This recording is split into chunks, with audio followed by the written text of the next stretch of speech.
I still remember the first time I saw the cabin. It was sitting quietly among the tall pines and thick underbrush, half hidden by a curtain of leaves that had started turning brown and yellow in early fall.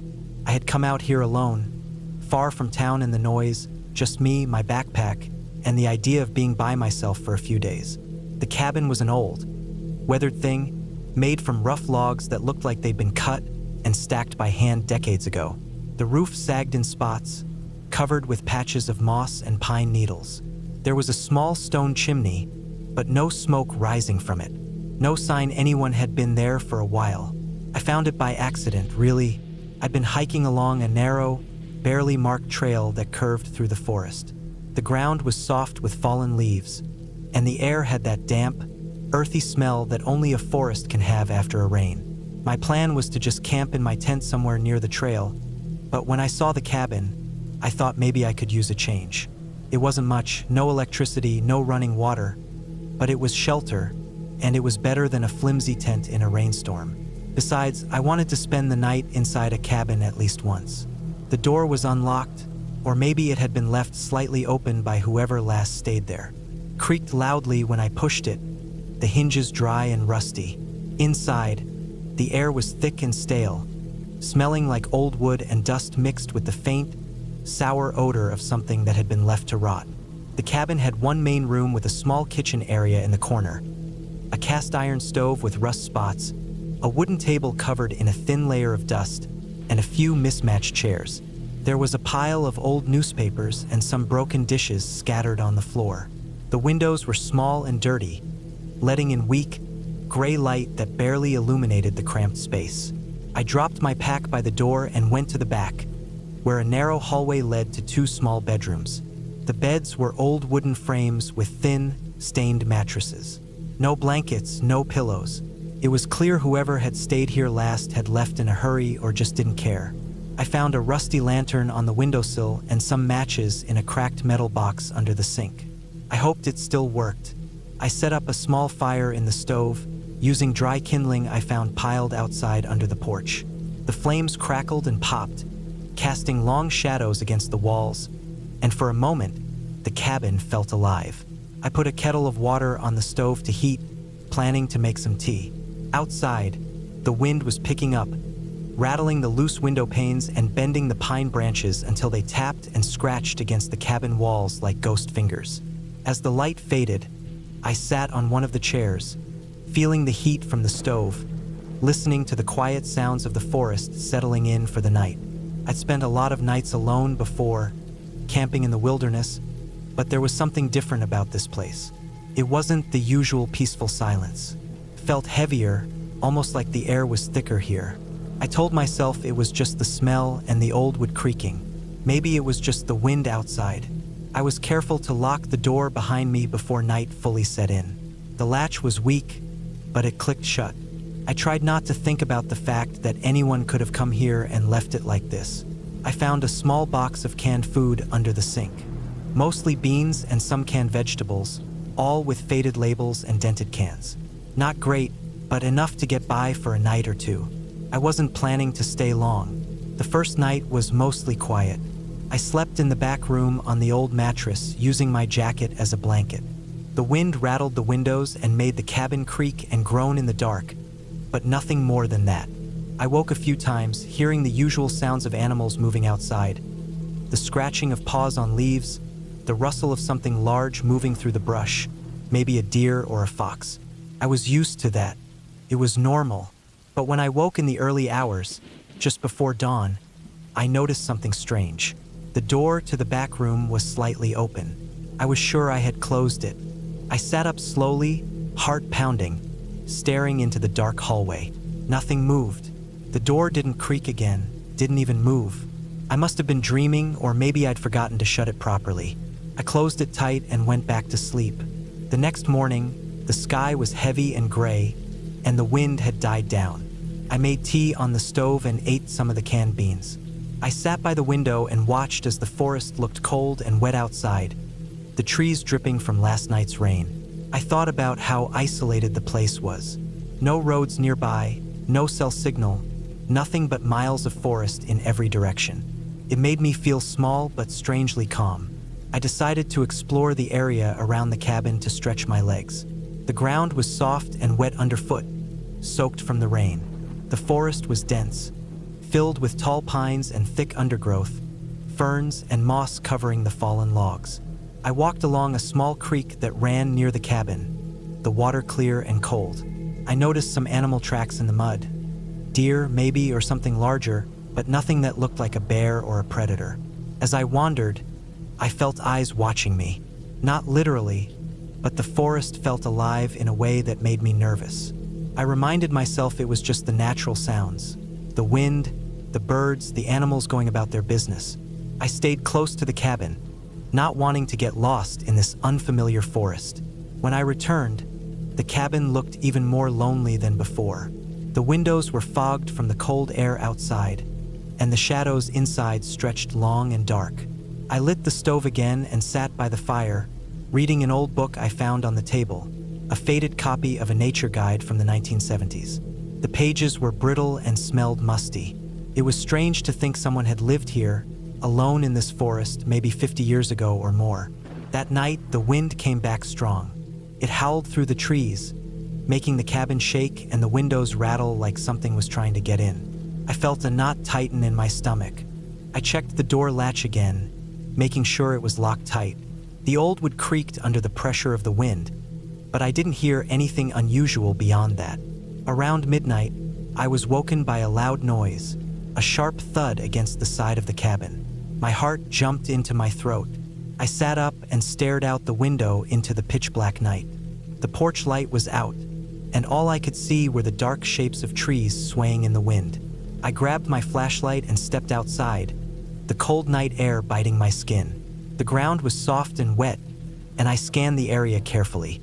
I saw nothing but scattered pine needles and the leaves that had fallen from the trees. Then, I noticed a large branch lying broken on the ground near the cabin wall. It looked like something heavy had snapped it off from one of the nearby trees. I felt a strange chill, the kind that has nothing to do with the cold air. I shook it off as I went back inside, bolting the door behind me. That night, I barely slept. Every creak and pop of the cabin made me jump. I kept the lantern lit, and my backpack was packed and ready near the door in case I needed to leave fast. The next morning, I found more signs that something had been near the cabin. Tracks. They were large, with wide prints and long claws, pressed deep into the soft mud just outside the porch. I had never seen anything like them before. Not deer, not bear. They were bigger and deeper, and they circled the cabin in a strange pattern, as if whatever had made them was pacing around, watching. I tried to stay calm. I had my small hunting knife and my pocket knife with me, and I was a good hiker, outdoorsman enough to stay safe if I was careful. But I couldn't shake the feeling that something was wrong here. This wasn't just an abandoned cabin in the woods anymore. Something was out there, and it was close. I spent the day barricading the cabin as best I could, stacking firewood against the door, closing the shutters on the windows, and checking my supplies. The food I had was limited, and my water bottle was nearly empty. I boiled creek water on the stove to refill it, but it felt like that wasn't enough to keep me safe. As night came again, I sat near the stove fire, my eyes darting to every shadow. I didn't hear any howls or growls, but the forest felt too quiet. It was like everything had stopped moving just outside the walls. Suddenly, I heard it, a deep, guttural noise, low and slow, coming from the woods. It wasn't a growl exactly, more like a breathing or a grunt. My heart stopped. I stared out the window, trying to see through the dark. Then the thumping started. Heavy footsteps on the ground, slow but steady, moving around the cabin. Something large was out there, circling, waiting. I grabbed my flashlight and shone it into the trees, but all I could see were moving shadows. For hours I sat like that, watching and listening, not daring to move. The sounds came and went. Heavy footsteps, a low grunt, the snapping of branches. At dawn, the noise finally stopped. The forest slowly woke up with bird songs and the rustle of small animals in the brush. I dared to open the door and step outside. The tracks were all around the cabin, but the creature itself was gone. I decided I couldn't stay.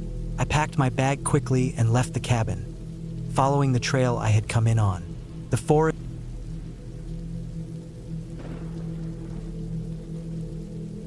The whole idea started as a simple break from the city. I was tired. Not just the usual tired, I mean drained. The kind of weariness that comes from years of working behind a desk, staring at screens, and living in a noisy, crowded place that never really lets you breathe. I needed something different, something quiet, somewhere I could be alone and just disappear for a while. So I found a cabin. It was far away, deep in the woods, where cell service was spotty and the roads were little more than dirt trails. The pictures online made it look perfect. A small wooden cabin with a porch, surrounded by tall pines and wild underbrush. No neighbors for miles. No city noise, no people. Just me and the woods. I booked it for a week and started packing. I wasn't an expert camper or woodsman, but I knew the basics. I packed a few books, some food, a first aid kit, warm clothes, and my camera. No internet, no distractions. Just me and silence. I thought it would be peaceful. The drive there was long and slow. The further I went, the narrower the road became. Potholes replaced asphalt, and trees loomed close on both sides, their branches nearly touching overhead. I kept an eye on the gas gauge because the last gas station was miles behind me. I had half a tank left, enough, I hoped, to get back. The sun was starting to set as I turned off the main road onto a gravel trail. The GPS signal flickered and eventually died. I drove carefully, moving slower and slower as the dirt path got rougher. Finally, after what felt like an eternity of bumps and dust, the cabin appeared in a small clearing. It was exactly like the pictures, maybe even better in person. A simple, sturdy wooden building with a stone chimney and a porch that wrapped around one side. Smoke curled faintly from the chimney, although the place looked empty. The forest pressed close around it, the trees tall and dark against the fading light. I parked my car and unloaded my bag, my boots crunching on the gravel. The air smelled clean and sharp, pine, earth, and something wild. The quiet was overwhelming. No cars, no dogs barking, no voices, just silence and the occasional rustle of leaves. Inside, the cabin was rustic but comfortable. A small kitchen area with a wood stove, a table, a bed in one corner, and a stack of firewood near the door. The windows were small but thick, and the walls smelled faintly of old wood and dust. There was no electricity, just a few lanterns and candles scattered around. I unpacked some food and lit a fire in the stove. The heat spread quickly, filling the room with a soft glow and a comforting crackle. Outside, the sky was dark now, stars sparkling overhead through the gaps in the trees. I sat by the fire for a while, watching the flames dance, feeling the warmth seep into my bones. It was peaceful, exactly what I wanted. I thought about going to bed early and waking up to a sunrise over the trees. But sleep didn't come easily. Every little sound outside made me tense. The crack of a twig, the rustle of leaves, a distant owl calling. My mind kept replaying stories I'd read about people lost in the woods, about accidents and danger. The silence was not just quiet. It felt heavy, almost watching. I stayed up late, fire dying down to embers, until exhaustion finally pulled me under. Morning came slow and soft. The light filtered through the trees and the windows, painting the wooden floor with pale stripes. I made coffee on the stove and stepped outside to stretch. The air was chilly but fresh. I decided to explore the nearby area before settling in. The forest was dense, thick with moss and undergrowth. I walked carefully, noticing how quiet everything was except for the occasional bird call or the snap of a branch underfoot. The trees towered overhead, their trunks rough and gray. I spotted small animal tracks in the mud, maybe deer or raccoons. The ground was uneven, scattered with rocks and fallen branches. I stayed close to the cabin, not wanting to get lost. I found a small creek a few hundred yards away, its water clear and cold. I filled my water bottle there and sat on a rock, watching the water swirl around stones. The isolation was intense. I was so far from anything that it felt like being on another planet. The cabin was my only shelter, my only anchor. As the day wore on, I noticed things that unsettled me, though I tried to ignore them. When I returned to the cabin after my walk, I saw something odd near the porch, footprints in the dirt. They were fresh and looked like heavy boots, the sole pattern rough and unfamiliar. I hadn't seen anyone else all day. The trail I took didn't show any signs of recent traffic either. The footprints weren't mine. I was wearing sneakers. They led from the edge of the clearing near the woods right up to the cabin's porch, then stopped. No footprints leading away. I felt a chill and checked the doors and windows, all locked and secure. The cabin seemed untouched inside. No sign anyone had been there. I convinced myself maybe an animal or some hiker had stopped by earlier and left without me noticing. Still, it was strange. That night, I kept the fire burning longer and stayed alert, scanning the dark woods outside every few minutes. But nothing moved except the trees swaying in the wind. On the third day, things got worse. I woke up early to find one of the cabin's small windows broken. The glass was cracked and shattered at the bottom corner, a jagged hole big enough for a hand or something smaller to fit through. I was sure I hadn't broken it. The night before, the window was intact. The wind was calm, and there had been no storm. I checked carefully and found no signs of forced entry anywhere else. The door was still locked, and nothing inside was disturbed. Still, the broken window felt like an invasion. Someone or something had come close, maybe even inside the porch area, but hadn't touched anything or taken anything. I patched the hole with some plastic and tape I had brought for emergencies, but it didn't stop the feeling that I wasn't alone. I tried to ignore it, telling myself it was probably some animal or a careless passerby. But that night, I couldn't sleep at all. Over the next couple of days, I became more aware of noises outside. Twigs snapping, leaves crunching underfoot, faint footsteps on the gravel driveway. I never saw anyone, but the signs were there. I started leaving the porch light on at night, even though it was just a small lantern hanging outside. I kept my phone charged as best I could, though there was no signal, just so I had it if something happened. I didn't leave the cabin once after dark. I stayed near the fire, eyes fixed on the shadows beyond the windows. One afternoon, I found a small bundle of twigs and leaves placed carefully near the porch steps. It looked like some kind of marker or message. I didn't know what it meant. I threw it into the woods and stomped the ground around the porch.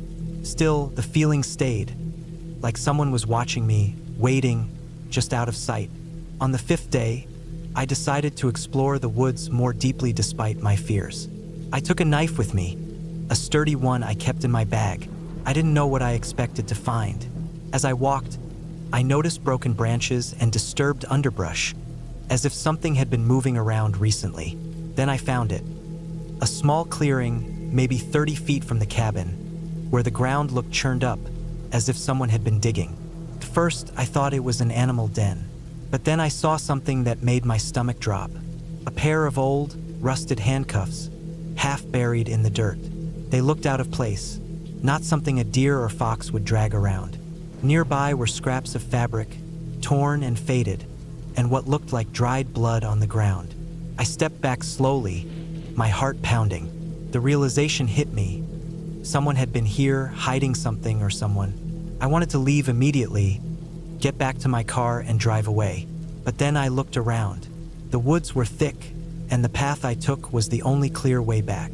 The sky was already beginning to dim. I went back to the cabin, locking the door behind me. I sat by the fire, staring into the flames, trying to make sense of it. The next morning, I woke up to find my car missing. I rubbed my eyes, thinking I was dreaming or hallucinating. I walked outside, and there it was gone. No tire tracks, no signs it had been moved. Just the empty clearing where I had parked. Panic rose in my chest. How could someone take my car without me hearing or seeing?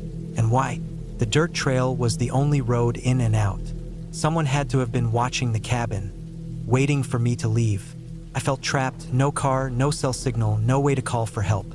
I searched the cabin for any kind of tool or weapon. I found an old hunting rifle in a closet. It was dusty but looked functional. I loaded it carefully, keeping it nearby. I decided to stay inside, barricade the doors and windows as best as I could. That night was the worst. I heard footsteps outside, slow and deliberate. I could see shadows moving among the trees through the broken window I hadn't fully repaired. Something was circling the cabin, watching. I held the rifle tight, waiting for something to happen.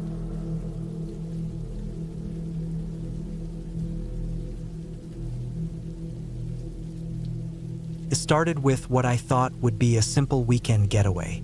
I needed a break from the city's noise and constant buzz.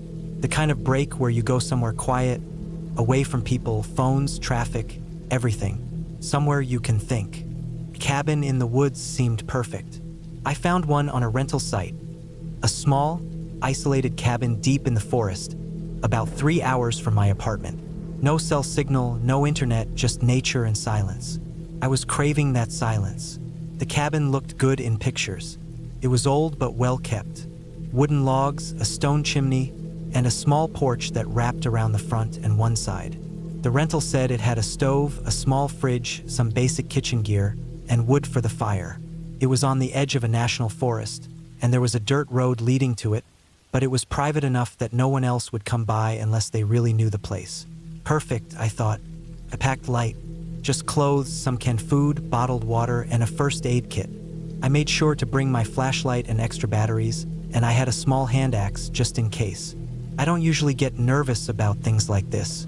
I'm not someone who gets scared easily, but I knew the woods could be unpredictable, especially when you're alone. The drive itself was smooth. I left on a Friday afternoon and reached the small town near the forest just before sunset. I stopped at the local store, bought some firewood, and a map. The store clerk gave me a polite nod but didn't say much. I guess weekend renters are a regular thing there. The dirt road to the cabin was rough but drivable with my little car. The last mile was narrow, with trees on both sides pressing in close. The sunlight was fading fast. When I finally saw the cabin, I felt a strange calm. It sat in a small clearing surrounded by tall pines. The air smelled fresh, earthy, the kind of smell you only get deep in the woods. I parked beside the cabin and stepped out. The silence hit me immediately. No cars, no voices, just the soft rustle of wind through the trees and the distant call of some bird. The cabin was just as the pictures showed. Weathered wood, moss growing on some parts, but sturdy. I went inside and checked everything. The fireplace was clean, the stove looked ready to use. The fridge had a little light and was plugged in, running off a solar panel the owner mentioned. The water was from a nearby well, and the owner said it was safe to drink, but I decided to stick to bottled water anyway. After unpacking, I built a fire in the fireplace. The smell of burning wood filled the room, warm and comforting. Outside, the last light disappeared, and darkness wrapped the forest tightly. I stayed inside, reading a book and sipping coffee, feeling more relaxed than I had in months. But as the night deepened, the silence began to feel different. It wasn't peaceful anymore. It was heavy, almost thick, like the quiet before a storm. Every small sound seemed amplified. The creak of wood settling, the tapping of small branches brushing the cabin walls, the occasional thud far in the distance. I told myself it was just the woods doing their thing. Animals moving around, the wind shifting. I'm used to the city's noise. This quiet was just unfamiliar. I tried to sleep but kept waking up at odd hours.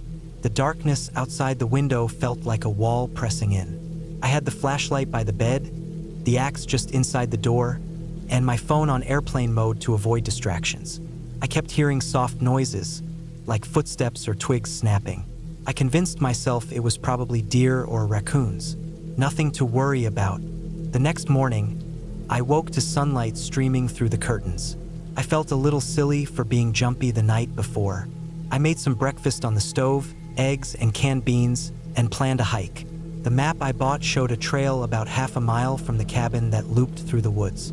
I figured I'd spend the day exploring and come back before dark. I packed a small day bag. Water, snacks, a compass, the axe, my flashlight, and my phone, though I knew it wouldn't have signal. I left a note pinned inside the cabin's doorframe, just in case. It was a habit from my parents when I was a kid, who always told me to leave some sign of where I was. The trail was narrow but clear. The forest was thick with pine, birch, and fir trees, with ferns and moss covering the ground. The air was cool, fresh, and I felt good. The sound of my boots crunching on the dry leaves mixed with birdsong and the occasional rustle of small animals. About an hour into the hike, I reached a small creek with clear, cold water trickling over smooth stones. I stopped to rest, crouched by the bank, and drank some water from my bottle. The sun was high, shining through the canopy in bright patches. The woods looked calm, welcoming even. But then, I noticed something. On the other side of the creek, about 20 yards away, was a pile of freshly cut wood. It looked like someone had stacked it carefully, and nearby, some small footprints were pressed into the soft dirt. The prints were too small to be a deer or a big animal. They looked like human footprints. I froze for a moment, my heart pounding. I hadn't expected to find signs of another person here. The rental description had said the cabin was private, and the road was supposed to be rarely used. Was someone else in the woods? Why hadn't I seen them? I checked the footprints carefully. They were too small to be mine or anyone's I knew. No boots, just bare feet or maybe sneakers. But the prints were fresh, maybe from this morning or even recently. I stayed quiet and listened. Nothing but the forest sounds. No voices, no distant footsteps, just the creek and birds. I decided not to panic. People hike here sometimes, and maybe someone was camping nearby or working on trails. I took a mental note to be careful but continued on the loop. As I walked, I tried to shake off the feeling of being watched. The forest seemed calm again, almost normal, but the pile of wood gnawed at the back of my mind. I finished the loop and returned to the cabin by late afternoon. The sun was dipping behind the trees, and shadows stretched long across the clearing. When I opened the cabin door, something was wrong. Inside, the fireplace was cold. No smell of smoke or ash from this morning's fire. The small table next to the window was moved slightly. Not much, but enough to notice. My backpack was untouched where I left it, but the kitchen counter had a plate with a few crumbs on it. Crumbs I hadn't left. My heart jumped. I checked the windows. All were closed and locked. The door was shut tight. No signs of forced entry, but someone had clearly been inside the cabin. I went outside quickly, scanning the surrounding trees. No one in sight. The forest was quiet, almost too quiet now. I grabbed the axe and flashlight from inside and started checking the perimeter. I walked all around the cabin, shining the light into the woods, listening for any sounds. I found nothing but the trees and the cold evening air. The sky darkened rapidly. I was alone with that strange feeling growing heavy in my chest. Someone had been inside my cabin. How? When? And why? I went back inside, locked the door behind me, and barricaded it with the table. I sat down near the fire, started it up, and kept the axe close. My mind raced. I thought about calling for help, but my phone had no signal, and the nearest town was miles away. There was no one else around for hours. I was on my own. That night was hard. Every small noise made me jump. Every shadow seemed like someone moving. I kept the fire burning, the axe in my lap, and the flashlight in hand. I barely slept. In the early hours of the morning, I heard it. Soft footsteps on the porch. Slow, careful steps. I froze, my heart pounding like a drum. I gripped the axe tighter and waited. The footsteps stopped outside the door. A faint scraping sound, like nails or fingers scratching wood. I could see nothing through the dark window but the outline of the porch railing. I didn't move. I didn't scream. I just waited, holding my breath. After what felt like an eternity, the footsteps retreated slowly into the woods.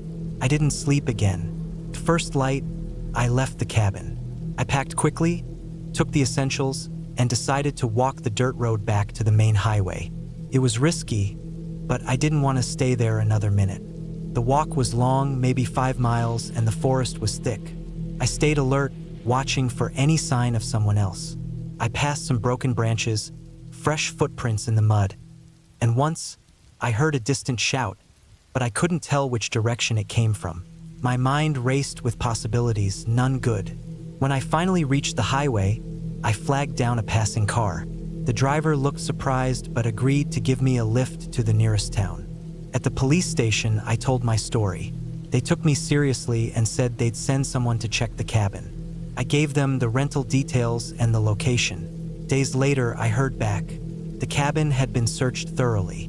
No one was found there, but the police did find evidence someone had been living in the woods nearby for some time. A small makeshift camp, supplies, and some stolen property from nearby cabins and houses.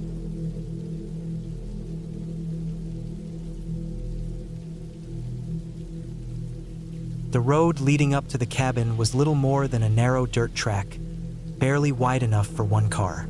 I remember the sun was setting as I turned off the main road, the sky bleeding orange and purple through the thick pine trees.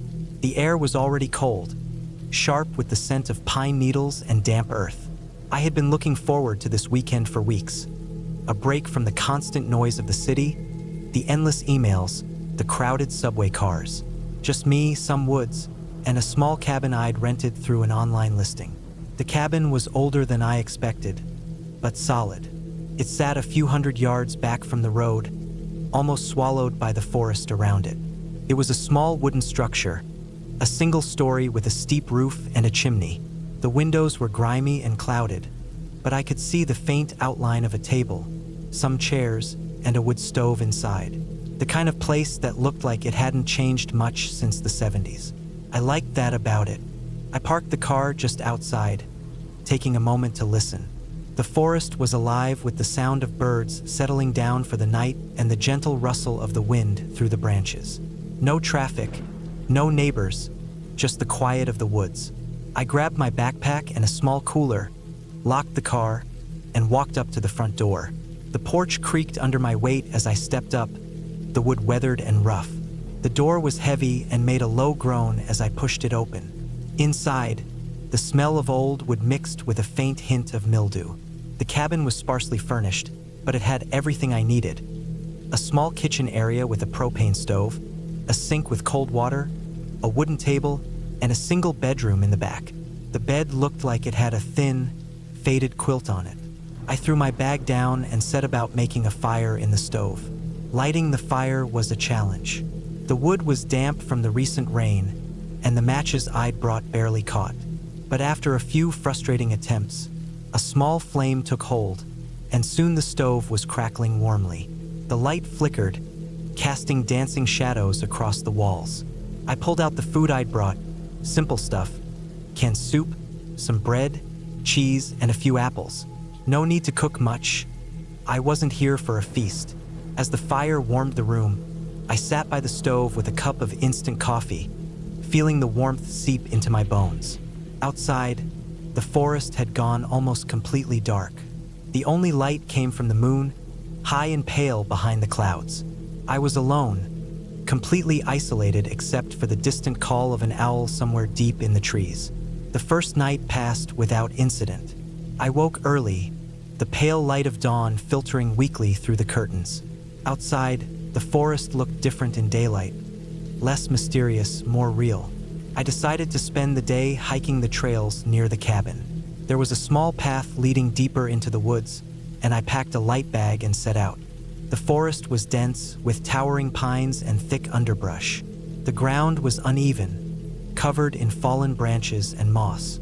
I could hear the distant sound of a stream, and after an hour of walking, I found it. A narrow creek cutting through the forest floor, its water clear and cold. I followed it for a while, enjoying the solitude and the fresh air. But as the afternoon wore on, something started to feel off. The woods grew darker under the thick canopy. The trail I was following became less distinct, and soon I realized I had lost it. I stopped to check my phone for GPS, but the signal was weak, and the map barely loaded. Panic started to creep in. I was miles from the cabin with no clear way back. I tried retracing my steps, but the forest looked the same in every direction. My heart beat faster, and the sun was starting to dip behind the trees. The shadows grew long and thick. I knew I had to find shelter soon. I kept walking, hoping to find the cabin or some landmark. After what felt like hours, I stumbled into a small clearing. It was surrounded by trees, but in the middle was an old, abandoned shed. The wood was rotting, the roof sagged, and the door hung off its hinges. It looked like it hadn't been used in years. Desperate, I went inside. The shed smelled of mold and damp earth.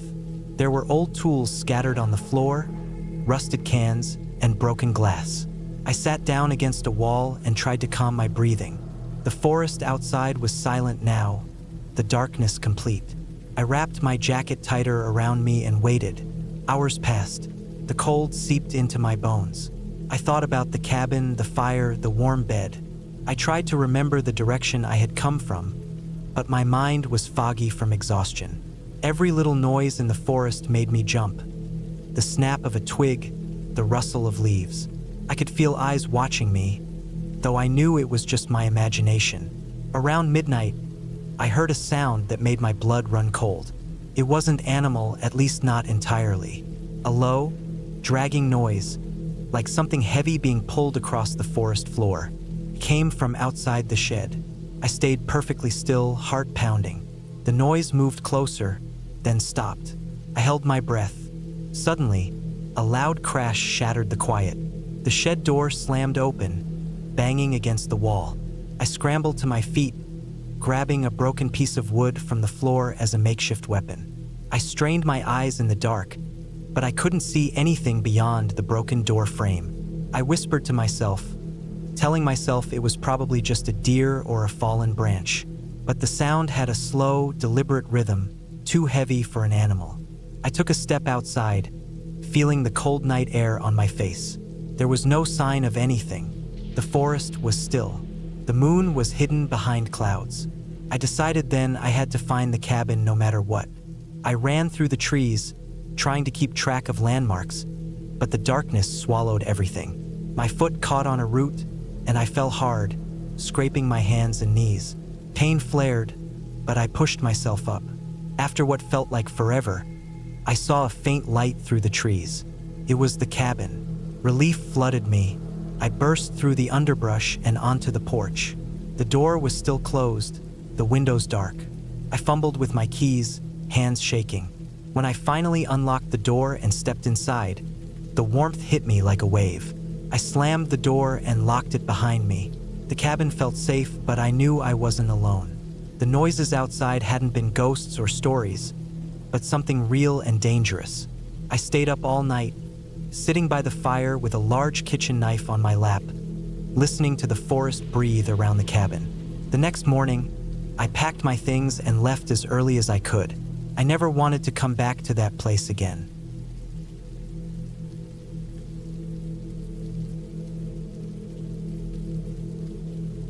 The cabin was supposed to be my refuge. After weeks of stress and exhaustion from work and city life, I needed a break, a real one, away from noise, crowds, and the never-ending buzz of phones and emails. I'd found the cabin online, a small wooden structure deep in the woods of northern Vermont. Pictures showed a modest, weathered building surrounded by tall pine trees, a little porch with a rocking chair, and a small creek running nearby. It looked perfect. I packed my gear carefully. A tent just in case, sleeping bags, enough food for a week, a flashlight, a pocket knife, matches, a basic first aid kit, and my trusted old hunting rifle. I wasn't planning on hunting, but I wanted to be safe. I had no real experience in the wild, just some weekend camping trips years ago. But this was different. I wanted to be alone, completely alone, and quiet. I drove as far as I could on paved roads, then turned onto a narrow dirt path that seemed more like a trail. My car bumped and shook over rocks and roots. After about 2 hours, I saw the cabin just as the sun began to sink behind the hills. The light hit the trees golden, and everything looked calm and still. The cabin was small but solid. The wood was aged and a little worn, with some moss growing on the roof and around the foundation.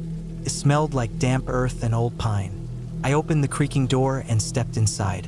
The room was small, with a stone fireplace on one wall, a simple wooden table and chairs, a few shelves with old jars and cans, and a cot pushed against the far wall. Dust floated in the fading light. The floorboards groaned under my weight. Felt quiet, almost too quiet. I unpacked my bag, stacked firewood by the hearth, and set my food on the table. Outside, the wind whispered through the trees, making the branches tap lightly against the cabin walls. The only sounds were the creek's soft gurgle and the occasional bird call fading as night fell. I made a small fire, warming the room and boiling some water for coffee.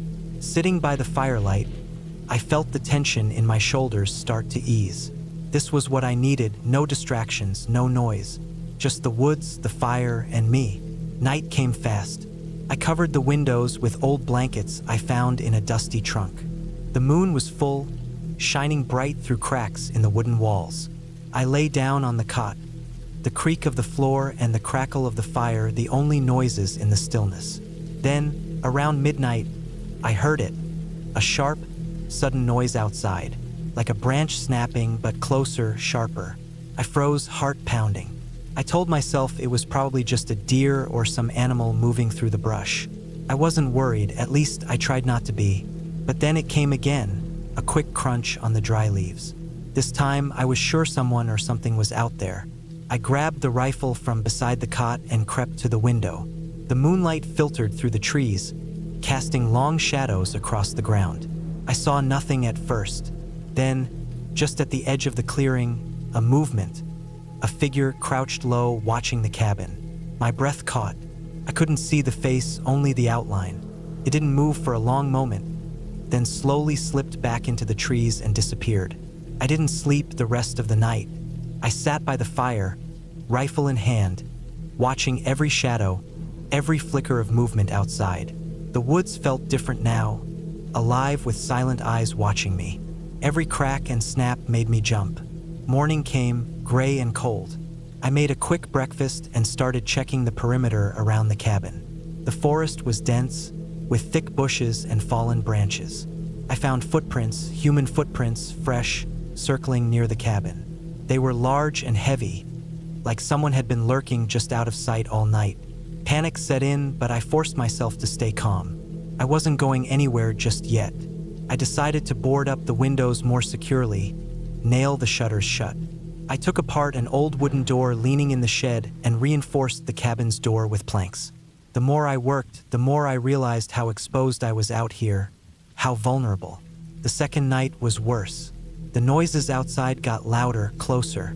I heard rustling in the bushes, footsteps pacing back and forth.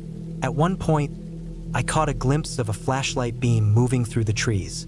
Someone was out there, watching, waiting. I thought about calling for help, but there was no signal on my phone. The forest was too remote. I was completely cut off.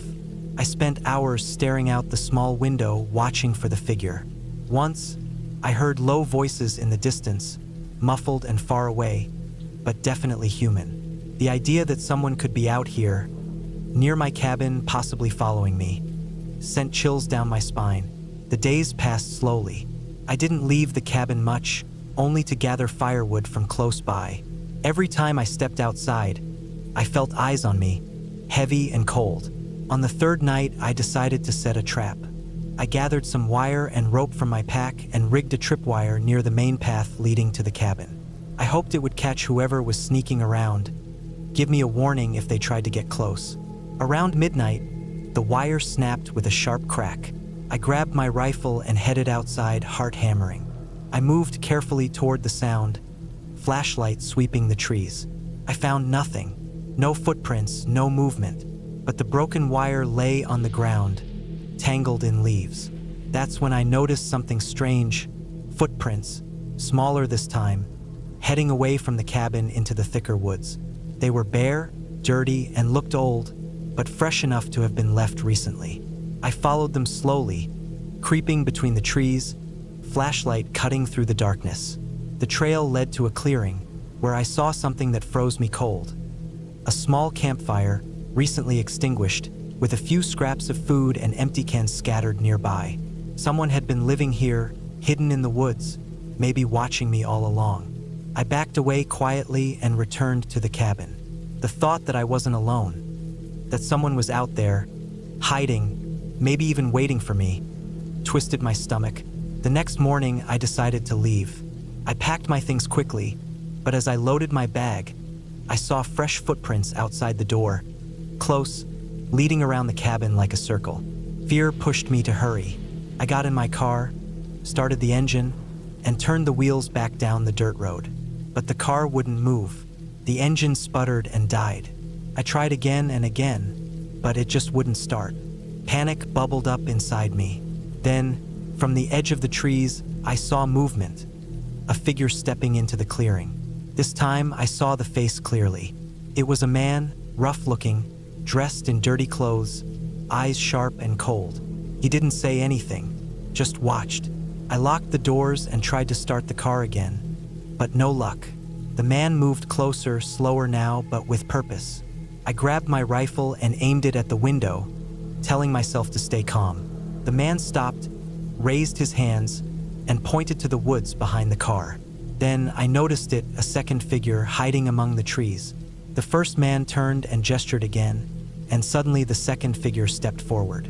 It was a young woman, scared and thin, eyes wide with fear. They didn't speak. The man nodded once and then stepped back into the woods, disappearing quickly. The woman stayed, moving cautiously toward the car. I lowered the rifle slowly. She had been hiding out in the woods, and the man, whoever he was, seemed to be protecting her or keeping her captive. She pointed to the back of the car, and I saw something hanging from the roof rack. A large bag of tools, some supplies, and a GPS device. She was signaling that she wanted me to take her with me, to get her out. I hesitated, fear and uncertainty battling inside me, but I couldn't leave her there. I unlocked the door and helped her inside, then tried the ignition again. This time, the car roared to life. I drove slowly back toward the main road, keeping an eye on the trees behind us. The woman told me, without words, that she had escaped from a nearby illegal camp where people were held against their will. Forced labor, trafficking. The man was one of the captors but seemed conflicted, maybe trying to help her. We didn't speak much. The silence between us was heavy. I kept driving until the road led to a highway and finally a gas station where I could call the police. They came quickly, taking the woman to safety and launching an investigation.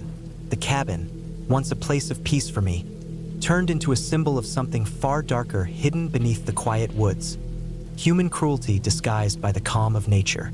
I still think about that night, the footsteps outside, the figures watching me, and the chance that I was just in the wrong place at the wrong time. But in the end, I realized that real horror isn't always about ghosts or monsters. Sometimes it's the people, the secrets buried deep in the wilderness, and how alone you can feel even when you're not.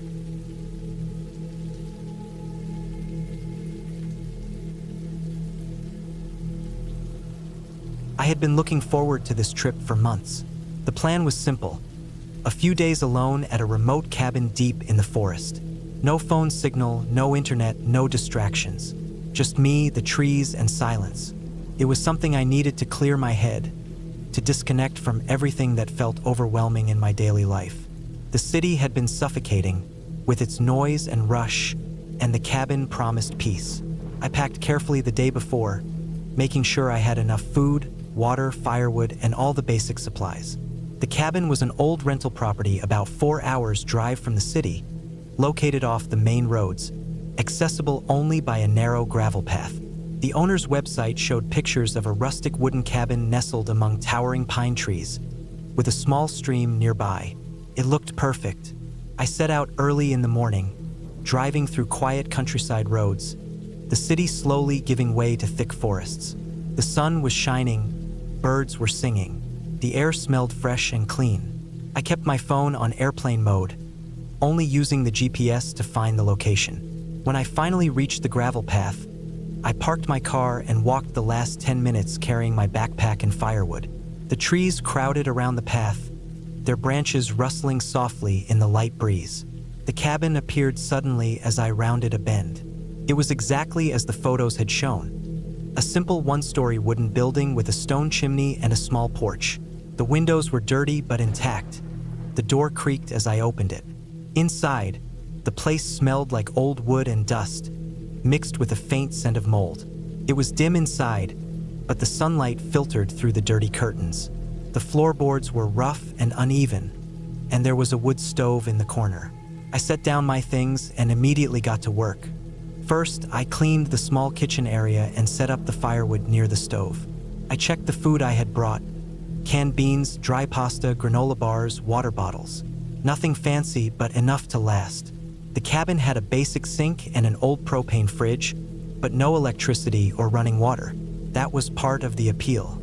After unpacking, I stepped outside to explore the surroundings. The forest was dense, tall pines stretching high above, the ground covered in thick layers of needles. A small creek babbled a few yards from the cabin, its cold water clear and sparkling in the afternoon sun. I followed the creek upstream a bit, enjoying the peaceful sound of flowing water and the fresh smell of the forest floor. A few birds flew overhead, their calls echoing between the trees. The sun started to lower in the sky, and the forest shadows grew longer. I made my way back to the cabin, starting a small fire in the stove to warm the place. The stove crackled and hissed, sending heat into the chilly room. I sat near it, drinking some water and trying to settle into the quiet. As the evening deepened, I noticed how silent it was. No cars, no planes, no distant voices. Just the sound of the fire, the wind in the trees, and occasionally the soft rustle of animals moving in the underbrush. It was peaceful but also a little unsettling. The silence felt heavy, like the forest was watching me, waiting. I tried to focus on simple things, organizing my gear, reading a book I'd brought, jotting down some thoughts in my notebook. But after a while, the quiet started to press in on me. There was a tension in the air I hadn't expected, an unshakable feeling that something was off. Around 9 p.m., I stepped outside for a moment, looking up at the night sky. The stars were brilliant, countless pinpricks of light shining through gaps in the branches. The air was cold, the smell of pine thick. As I stood there, I heard a faint noise, like a branch snapping not far from the cabin. I froze, listening. Nothing else. Probably a deer or some other animal moving through the brush. I went back inside, locked the door, and sat near the stove, trying to calm myself. The fire warmed the room, and the cabin felt cozy again. I told myself that the noises were normal for a forest at night. Animals moving, wind in the trees. Nothing to worry about. But then, I heard it again. A scraping sound, very faint, like something being dragged across the wooden floor outside. I went to the window and peered out into the darkness. The porch light was off and the shadows were thick. I didn't see anything, but the sound continued intermittently, like someone or something moving just outside the cabin. My heart started to race. I checked the locks on the doors and windows. Everything seemed secure. Maybe an animal was trying to get in? Raccoons or stray dogs could be curious enough to test doors or window frames. I tried to stay calm, telling myself it was nothing serious. I sat back down, but my mind kept racing. The silence now felt like it was filled with invisible eyes watching me. I didn't want to stay up all night staring at the door, so I forced myself to lie down on the old cot in the corner. The mattress was thin, and the cabin's old wooden walls creaked as the wind blew through the trees. Sleep was hard to come by. Every noise made me jump.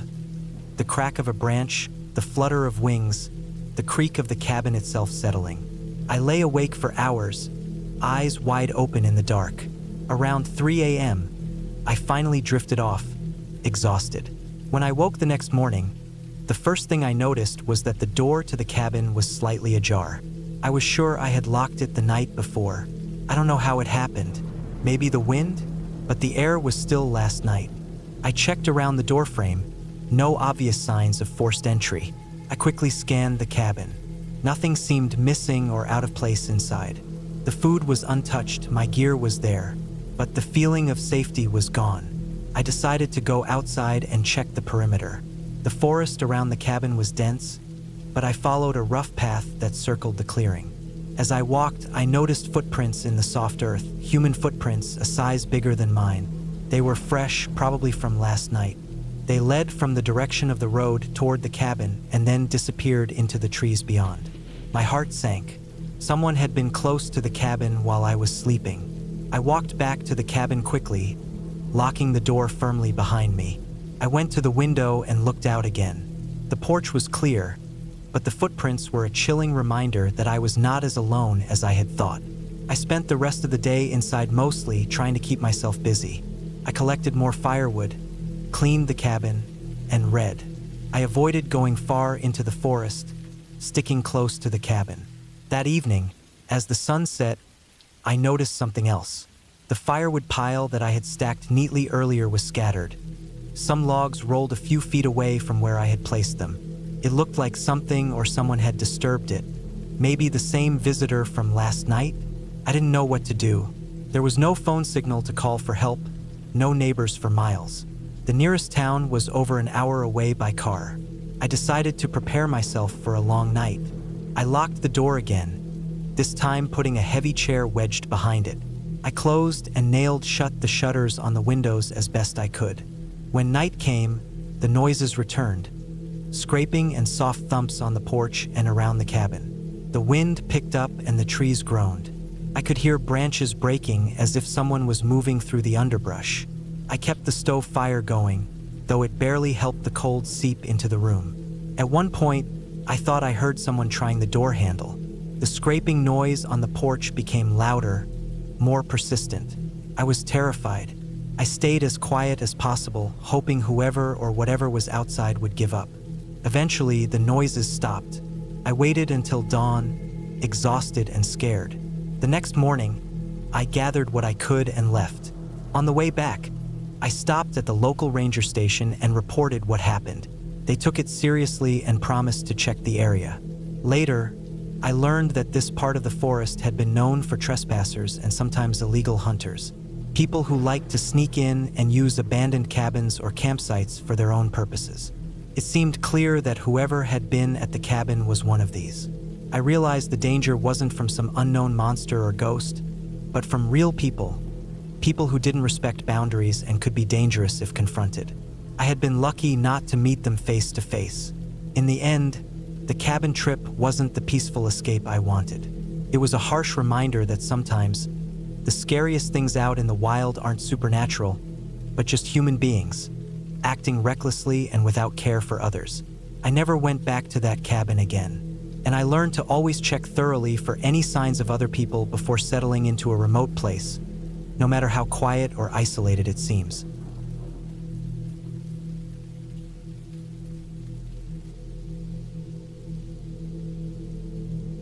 It was a late October afternoon when I arrived at the cabin. I'd rented it for the weekend, a small, isolated place deep in the woods, far from the nearest town.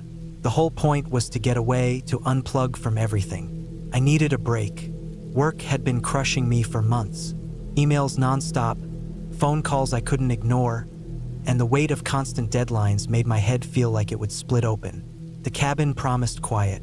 Just me, the trees, and the cold, crisp air of fall. I had driven for hours down narrow, twisting roads flanked by thick forest on both sides. The trees were dressed in orange, yellow, and red, their leaves tumbling onto the shoulder like they were falling faster than I was moving. The sun was dropping low in the sky, casting long shadows that flickered with every passing cloud. When I finally pulled up to the cabin, the feeling of relief was immediate. The cabin was old but sturdy, made of rough logs, with a stone chimney curling smoke from a wood fire inside. A thin layer of frost had settled on the roof and porch railings. I parked my car and stepped out, stretching my legs, breathing in the cold air heavy with pine and earth. There was no cell signal here. That was part of the appeal. No emails, no texts, no interruptions. Inside, the cabin smelled like dry wood and something faintly musty. The floor creaked under my boots as I dropped my backpack by the door. I noticed the kitchen was small but functional. A propane stove, a cast iron skillet, some mismatched dishes. The living room had a rickety wooden table, a sagging couch covered in blankets, and a fireplace with logs stacked next to it. I set about making a fire. Lighting it wasn't easy. The wood was damp and stubborn. After a few tries, sparks caught and flames began to climb. The warmth pushed back the chill that had settled into my bones from the cold drive. I unpacked some canned food and a bottle of water, making a simple meal of beans and rice warmed in the skillet. The cabin had one bedroom, a small room with a creaky bed frame, thin mattress, and a single window that looked out into the forest. I decided to explore a bit before settling in. Outside, the wind rustled dry leaves, and the woods seemed endless, dense and darkening as night came closer. I noticed something odd as I walked around the cabin perimeter. The faint marks on the trees, shallow but deliberate scratches in the bark. They looked recent, like someone had been here recently, maybe even last week. But who? The nearest neighbors were miles away, and I had told no one where I was going. Shrugging off the unease, I went back inside, locking the doors behind me. I made sure all the windows were closed tight. As the fire crackled, I settled into the couch with a book, the fading daylight slipping through the window like a curtain of smoke. I kept thinking about those marks on the trees. They weren't random. They seemed purposeful, like signs or warnings. My imagination started to run wild with possibilities. Maybe hunters or some drifter passing through. Maybe someone was watching the cabin, or worse, waiting. I tried to calm myself down. It was just the woods. People marked trees all the time, but the feeling of being watched didn't go away. Night fell fast. The only light inside was from the fire and a small oil lamp I lit on the table. Outside, the forest was pitch black. The occasional hoot of an owl or the rustle of small animals in the underbrush was the only sound. I knew I should try to sleep, but the quiet was oppressive. I found myself sitting very still, listening, waiting. The wind picked up, moaning through the trees, pushing leaves against the cabin walls like soft knocks. Then I heard it. A noise, soft at first. A scrape, like nails or claws against wood. I froze, heart pounding. The sound came again. A slow, steady scratching near the back of the cabin. It was an animal, too deliberate, too harsh. I grabbed a flashlight from the kitchen and crept to the back door, switching it on with a trembling hand. The beam cut through the darkness, revealing the side yard. Nothing, just shadows and the flickering glow of the fire through the front window. I strained my ears. The scratching stopped. I checked all the doors and windows again, making sure everything was locked tight. My hands shook. I didn't want to believe someone was out there. It was impossible. Who would be here? I didn't bring a phone to call for help. I was miles from any road. No neighbors for miles. Yet, the scratches on the trees, the noise outside, something was wrong. I tried to relax. I sat back down near the fire and forced myself to eat a bit more, but my appetite was gone. The night stretched long and cold.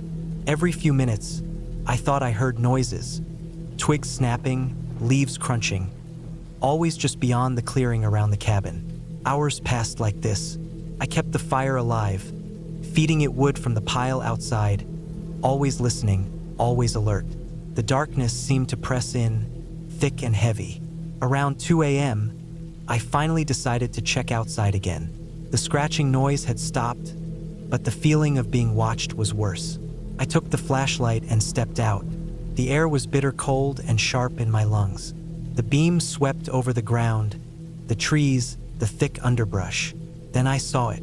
A shape crouched just beyond the porch steps, low and still.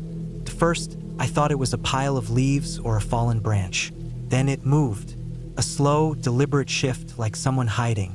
I took a step back, heart pounding. The figure didn't move again.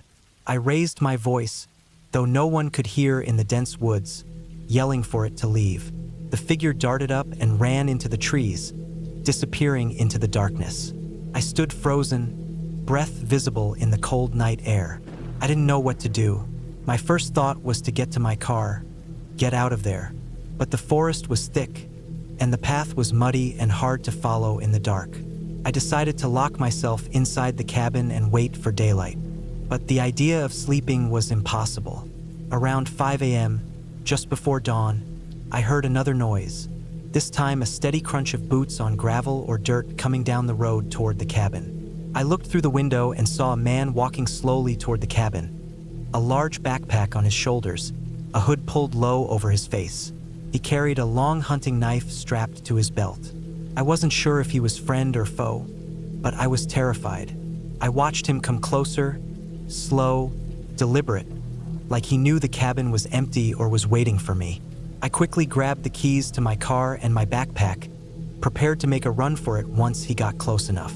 When he reached the porch, he didn't knock or call out. He just stood there, silent, staring in through the windows. I realized then this wasn't some random hiker. This was someone who had been watching the cabin. Someone dangerous. I waited a few more minutes. Then when the man turned away and headed back into the woods, I grabbed my things and ran to my car. The engine roared to life.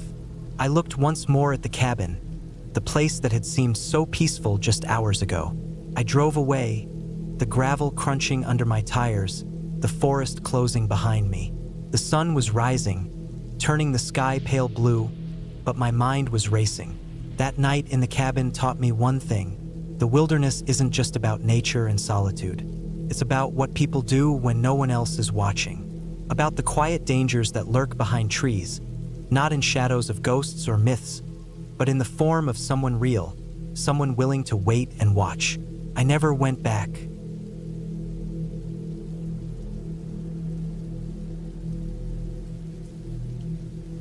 The sun had just started to dip behind the hills when I pulled off the narrow dirt road and caught my first glimpse of the cabin. It sat isolated at the edge of a dense forest, half swallowed by shadows stretching long and low in the late afternoon light. The place was older than any cabin I'd seen before, weathered, with faded paint peeling from rough wooden siding, and windows grimy with years of neglect. It wasn't exactly the warm getaway I'd hoped for, but I was desperate to get away from the city noise and the crushing routine of my job. This remote cabin was my refuge, and I had booked the place for a week alone. Parking my old, rattling pickup nearby, I grabbed my pack and approached the front door. The air was sharp, cool with the promise of autumn, and the faint rustling of leaves filled the silence. I'd arrived early in the season before the heavy snow, but late enough that the woods had already begun to shed their summer green. A bitter chill clung to the ground. The door creaked as I pushed it open, revealing a cramped, musty interior. The cabin smelled of old wood, damp earth, and stale smoke from a long-dead fire. I flicked on my flashlight and moved around, noting the sparse furnishings: a worn-out couch, a small wooden table, and a rickety stove. There was no electricity, no running water. I knew that going in. This place was primitive, but that was part of the appeal. I was here to disconnect from everything. After setting down my gear, I went straight outside to gather firewood. The sky had darkened to a deep blue, and the wind whispered through the trees, shaking dead leaves loose. I found a pile of dry branches near a fallen log and hauled them back to the porch, my breath fogging the cool air. Lighting the fire took a while.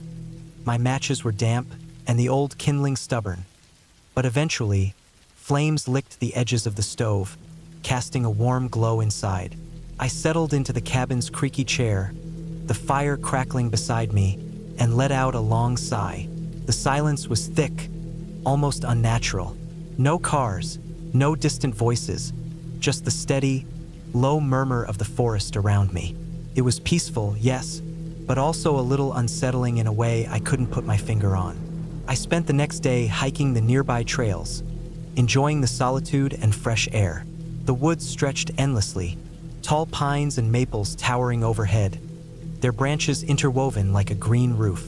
I spotted a few deer tracks and heard the sharp call of a hawk circling above. I was alone but not lonely, surrounded by nature's quiet rhythms. That evening, I returned to the cabin with a light heart, eager to cook dinner and warm up. As I prepared my simple meal, I noticed the sound of something outside. A scraping noise, faint but persistent, like nails dragged across wood. I froze and listened hard, but the noise stopped as suddenly as it started. Maybe it was an animal. The forest was full of raccoons, foxes, and who knew what else. I brushed it off and focused on the fire, but as the night deepened, the scraping came again, this time closer, sharper. I stood and edged to the window, peering out into the inky blackness beyond the porch light's reach. Nothing moved. No shape, no shadow. The woods were still. I told myself it was probably a branch rubbing against the cabin or some critter scavenging nearby. But the uneasy feeling clung to me, crawling beneath my skin. On the third day, things began to change. The weather turned cold, and a dense fog rolled in early morning, shrouding the forest in a thick white blanket. I decided to stay inside, reading an old paperback I'd brought along. The fire sputtered in the stove, smoke curling lazily upward through the chimney. The cabin felt tight, smaller somehow.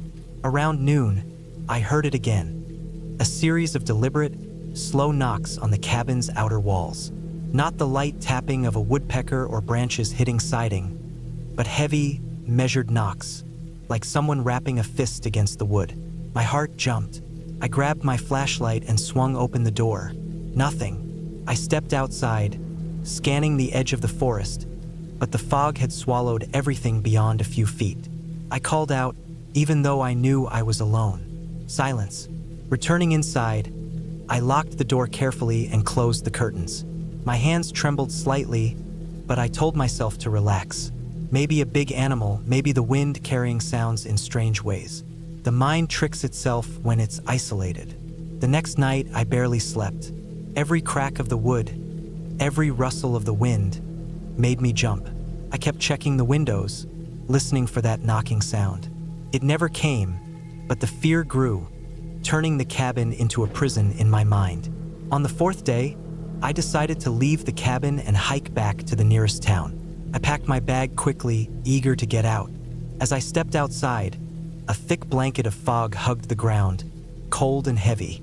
My boots sank slightly into wet leaves, and the silence was overwhelming. I took a step down the path, then stopped. A deep, low growl echoed from somewhere nearby, vibrating in my chest. My breath caught. The sound was too deep for any normal animal I knew around here. Bigger than a coyote, more menacing. I looked toward the trees. The fog made everything blurry, but a shape moved slowly just beyond the line of vision. Large, lumbering, but impossible to make out clearly. Panic surged through me. I didn't wait.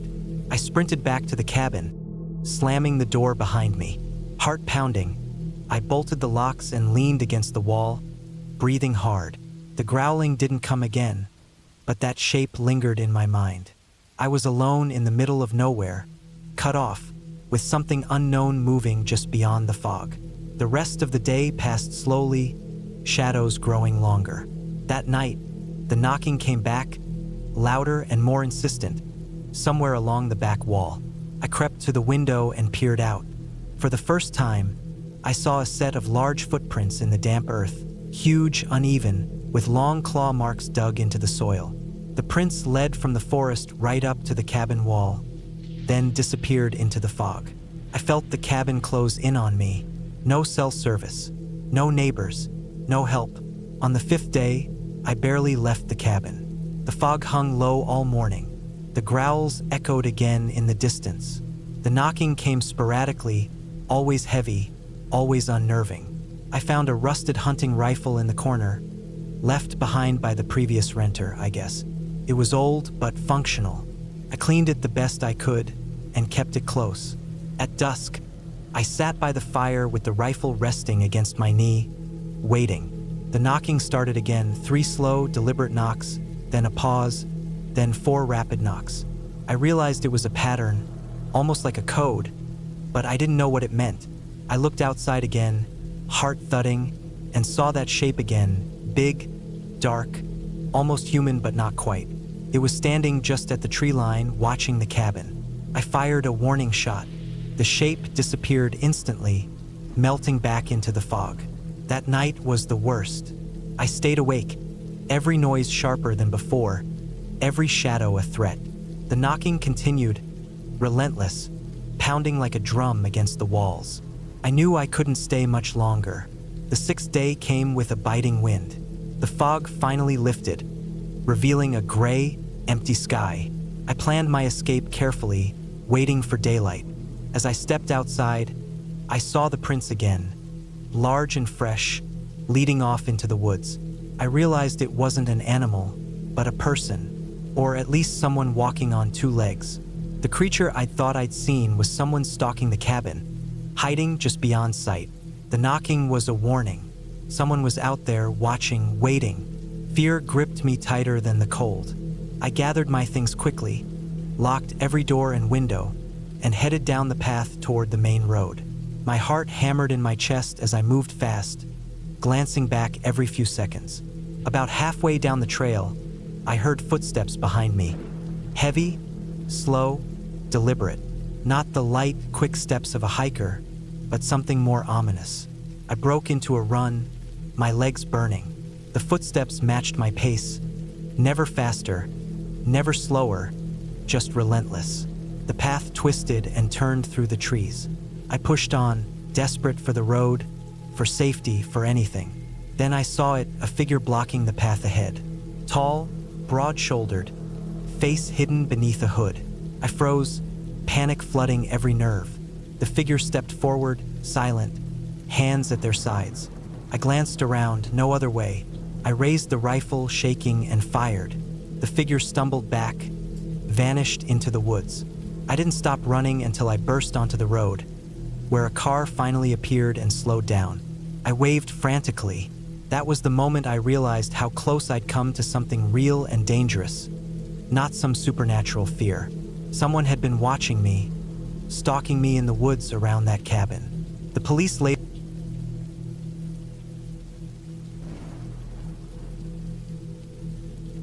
It was late October when I decided to spend a weekend at the old cabin tucked away in the woods, about 5 miles outside the nearest town.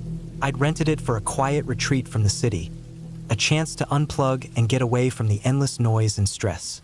The place was advertised as rustic but cozy, with basic amenities and no Wi-Fi. I thought it would be good for clearing my head. I arrived just as the sun was setting, the sky streaked with orange and purple. The gravel road leading to the cabin twisted through thick woods, and the only sounds were the crunch of tires on gravel and the occasional rustling of leaves. When I pulled up, the cabin looked even smaller than the pictures showed. A single-story wooden structure, worn from years of weather, surrounded by towering pine trees. The porch creaked as I stepped onto it. A thin layer of dust covered everything, but there was something peaceful about the place. No traffic noise, no people around. Just the sound of the wind pushing through the branches. I unlocked the door, which groaned on its hinges as it opened. Inside, the cabin smelled faintly of damp wood and old smoke. The air was cool and stale, like it hadn't been aired out in a long time. I flicked on the small lamp by the door, casting a weak yellow light across the room. The cabin was sparsely furnished. An old wooden table, a couple of chairs, a small kitchen area with a propane stove, and a bed pushed into the corner. A stack of firewood sat near the stone fireplace. I set my bag down and pulled out the fire starter kit I'd packed, determined to get the fireplace going. It wasn't just for warmth. The night was already starting to get cold. The sky had darkened, and the trees outside cast long shadows across the windows. I gathered some kindling and paper, then struck a match. The fire caught slowly, crackling to life as the flames danced and warmed the room. I sat back in one of the chairs, wrapped in a thick wool blanket I'd brought along. The cabin was quiet except for the fire and the occasional creak of the wood settling. I liked that, felt like the world had slowed down. As night deepened, I made my way to the small kitchen to prepare a simple meal. Canned soup heated on the stove, some crackers and water. The propane stove hissed softly as it warmed the pot. Outside, the wind picked up, making the trees sway and the branches scrape against the cabin walls. I tried not to let it bother me. I went outside briefly to check the firewood stack. The cold air hit me hard, sharp and biting against my skin. The sky was clear and filled with stars, and I could hear the distant hoot of an owl. The woods around the cabin looked endless, dark masses of trees that swallowed everything in shadows. Back inside, I finished eating and cleaned up, then returned to my chair by the fire. I pulled out my notebook and started writing, trying to capture the feeling of solitude. It was late, maybe around 10 or 11, when I first noticed the sound. At first, I thought it was just the wind, some faint noise, like something brushing against the cabin. But then I heard it again, a light tapping, almost rhythmic, coming from outside. It was soft but deliberate, like someone or something was knocking on the wood. I stopped writing and listened. The tapping came again, steady and slow. I stood up and went to the window, peering out into the dark. There was nothing visible beyond the porch light's weak glow, just the dense shadows of the forest. I told myself it was probably an animal, maybe a raccoon or a bird hitting the wood. The woods were full of creatures at night, but the noise unsettled me. It wasn't just random, it had a pattern, a purpose. I tried to focus on other things, telling myself to relax. I checked my phone out of habit, but as expected, there was no signal. No calls, no messages. Just the dead silence of disconnection. The tapping continued for a while, then stopped altogether. I sat back down, trying to push the unease away. I figured I was just tired, letting my imagination play tricks in the dark. Hours passed, and eventually, I drifted off to sleep by the fire, wrapped in the blanket. The next morning, I woke early to cold air creeping through the cracks around the windows. The fire had burned down to glowing embers. I went outside to find the world blanketed in thick fog, the trees looming like ghosts in the mist. I took a deep breath and decided to explore the area around the cabin a bit. There was a narrow dirt path leading into the woods, and I followed it carefully, stepping over fallen branches and slippery leaves. The forest was dense, filled with the smells of pine and earth, the silence interrupted only by distant bird calls. After about a mile, I came to a small creek, its water running clear and cold over smooth stones. I knelt down and drank some water from my bottle, feeling refreshed. As I turned back toward the cabin, I noticed something strange on the path. There were footprints pressed into the damp dirt, 2 sets, muddy and deep. One set was large, heavy, and clearly human. The other was smaller, lighter. Both sets were fresh, likely from the night before or early morning. My heart skipped. I wasn't expecting anyone else out here. The cabin was supposed to be isolated, rented to me alone for the weekend. I followed the footprints cautiously back toward the cabin. They didn't head far, only about 50 feet from the porch before they disappeared into the trees. I scanned the woods but saw nothing unusual. No movement, no signs of other people. I felt a chill creep over me despite the morning sun. If someone had been near the cabin last night, who were they? Why hadn't I seen or heard anyone coming or leaving? Back inside, I locked the door and checked the windows. Everything looked normal, no signs of forced entry. I decided to spend the day mostly inside, avoiding the woods. The afternoon passed slowly. I kept the fire burning and read an old book I'd brought along. But every time I glanced out the window, I felt like something was watching. Around dusk, the tapping returned. This time it was louder, more insistent. I stared out, heart pounding, but saw only the darkening trees. The knocking came from the side of the cabin, near the woodpile. I forced myself to stand and grab a flashlight. I stepped outside, the beam cutting through the growing night. The woodpile was undisturbed, except for a single log that had been shifted slightly. No footprints this time. I circled the cabin, shining the light into the shadows. There was no sign of anyone or anything. The forest was silent except for the tapping, which had stopped again. I returned inside, locking the door behind me. I made sure all my supplies were within reach and prepared for the night. I had a pocket knife with me now, just in case. The next morning, I found more evidence that I wasn't alone. On the porch, smeared in dirt, were fresh handprints. One set, large and rough.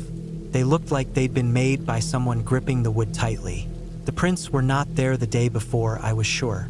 I felt trapped. The nearest town was miles away, no phone signal, and the woods were dense. I wanted to leave immediately, but the dirt road was muddy from rain, and I had no vehicle. My rented car was parked on the gravel road, but it would be dark soon, and driving in the dark here was dangerous. I spent the day watching the woods from the windows, flashlight and knife ready. The tapping didn't return that day, but I kept hearing other noises, branches breaking far away, faint footsteps crunching leaves. Sometimes, I'd catch glimpses of movement between trees, but when I looked directly, nothing was there. That night was the worst. I tried to sleep by the fire, but the wind was howling, and the noises outside never stopped. Around midnight, the knocking began again, this time at the front door, loud, hard, urgent. I froze, heart racing, unsure whether to open the door or hide. The knocking continued for nearly 5 minutes, pounding like a desperate signal. Eventually, it stopped. I waited in silence, eyes glued to the door. After a while, I heard footsteps retreating into the forest, growing fainter and finally disappearing. I didn't sleep again. When dawn came, I moved fast. I packed my bag and prepared to leave. I locked the cabin door behind me and headed toward my car. As I walked down the gravel road, I kept looking back at the cabin, half expecting to see someone watching from the trees. I reached my car, started the engine, and drove away without looking back. Later, safe in town, I told myself I must have imagined some things. Maybe a hunter or a lost hiker had come near the cabin. Maybe the noises were animals, but I never went back. The cabin was supposed to be a peaceful escape, but it was anything but. There was something out there, someone watching, lurking, waiting, and for a while I wasn't sure if they wanted to scare me away or something worse. The clear ending asterisk. I never found out who or what had been near the cabin those nights. There was no evidence left behind besides the footprints and the handprints. No signs of forced entry, no clear tracks leading away. The forest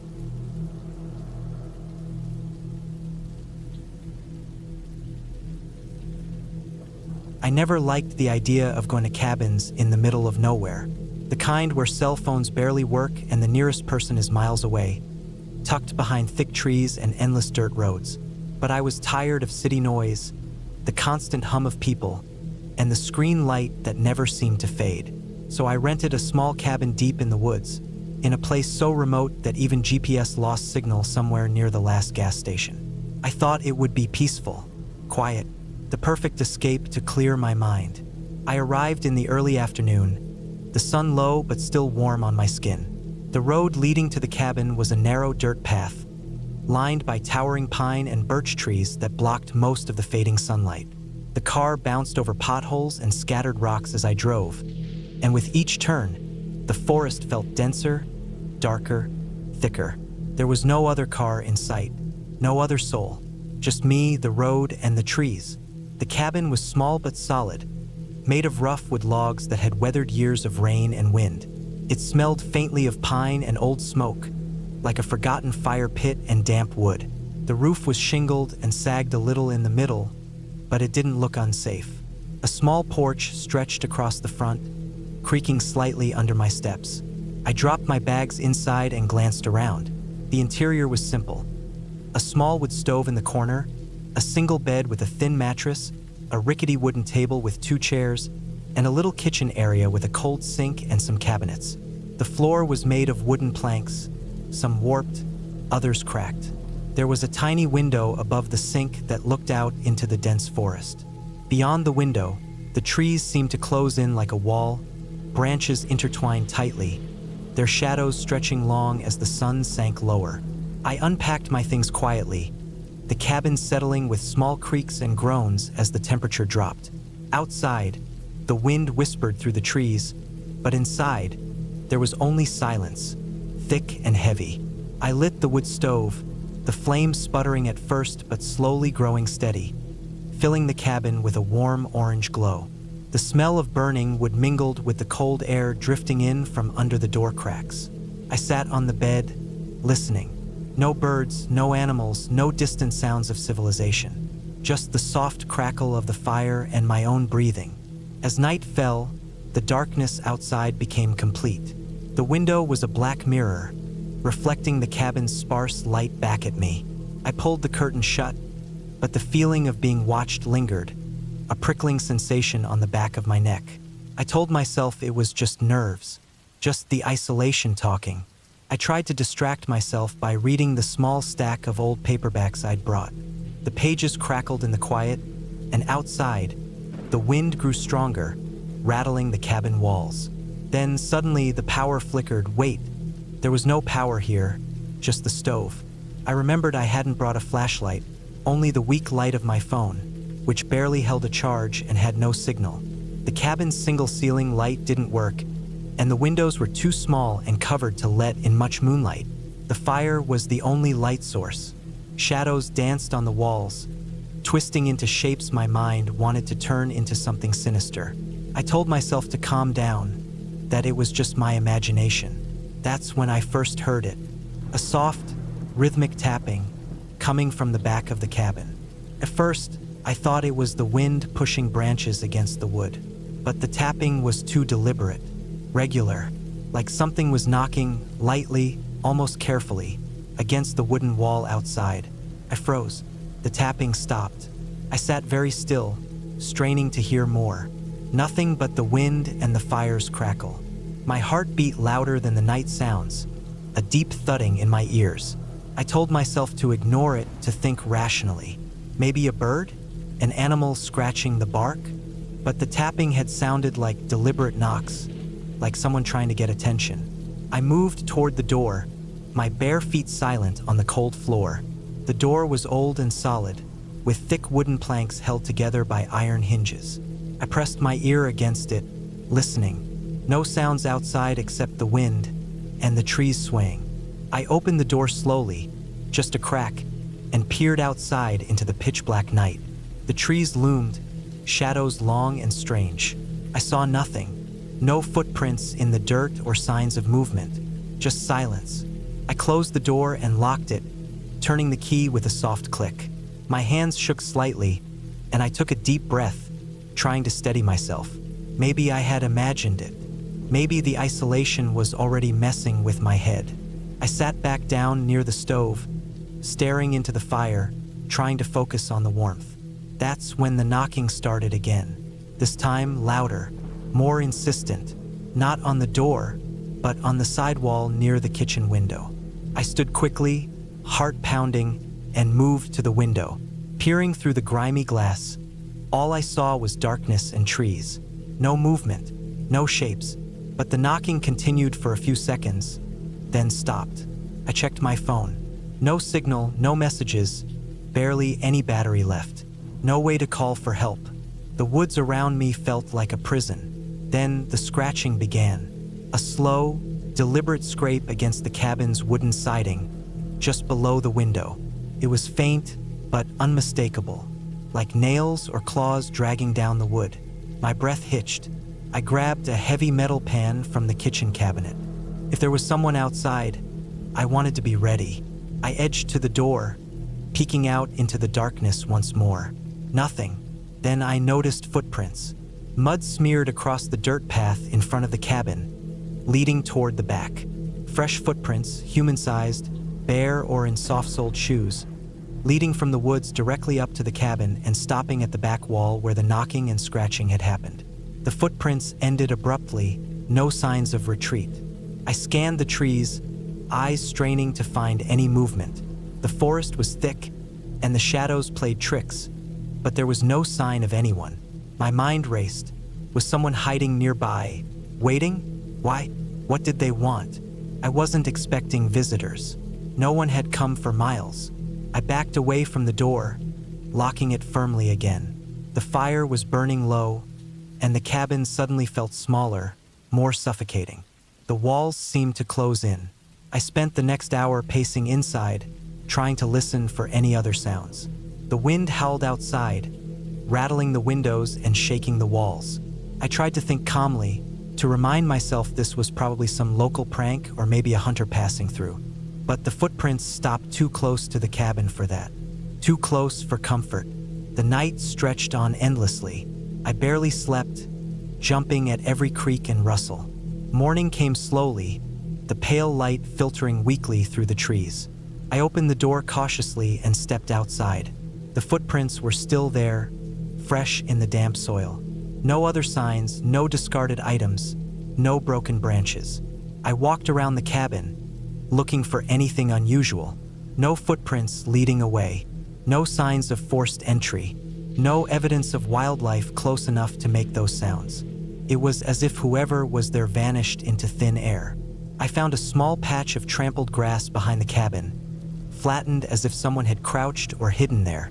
The earth was soft and wet, making it easy to leave prints but no easy escape. I debated whether to stay or leave.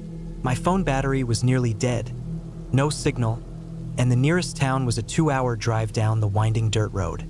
But I didn't want to stay in that cabin alone with whoever had been there. I gathered my things quickly, packed up the stove, and prepared to leave. That's when I saw the car. It wasn't mine. A beaten-up old pickup truck, covered in mud and dirt, parked silently at the edge of the forest near the road. It hadn't been there when I arrived. It looked like it had been sitting in the woods for a while, its tires sunk into soft earth, the paint faded and scratched. There were no footprints leading to the truck, but the door was slightly ajar. I didn't wait to investigate.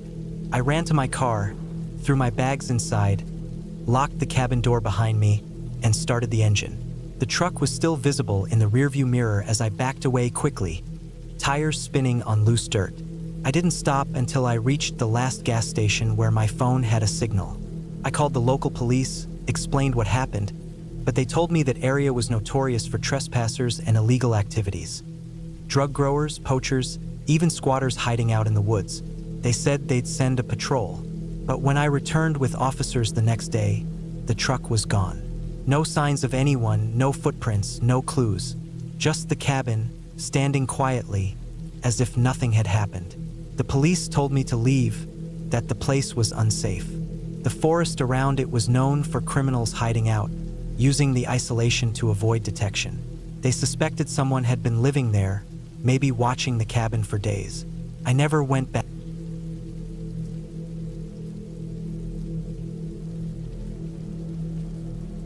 The late afternoon sun was already dipping behind the thick line of pine trees when I pulled the truck off the narrow dirt road and onto a small, uneven clearing.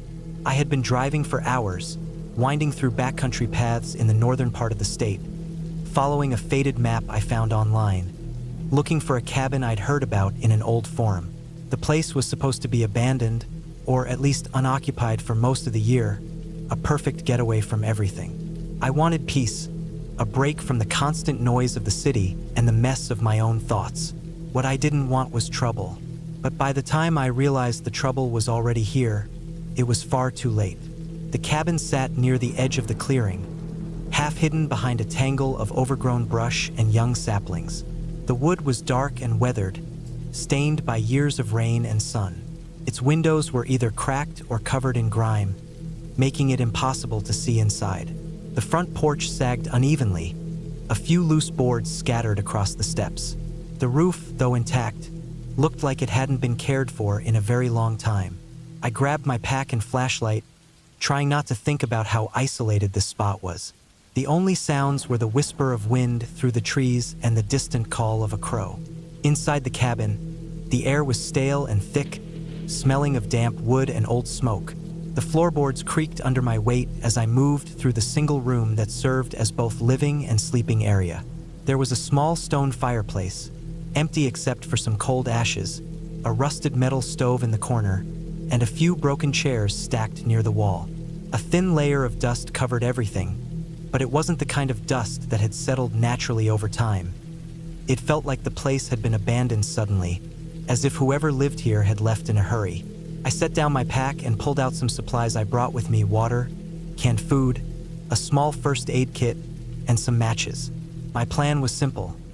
Spend a few days here, think, maybe sleep more than I had in months. The phone signal was non-existent, which was exactly what I wanted. As night fell, the woods around the cabin grew silent except for the occasional rustle of leaves and the snapping of twigs under the feet of unseen animals.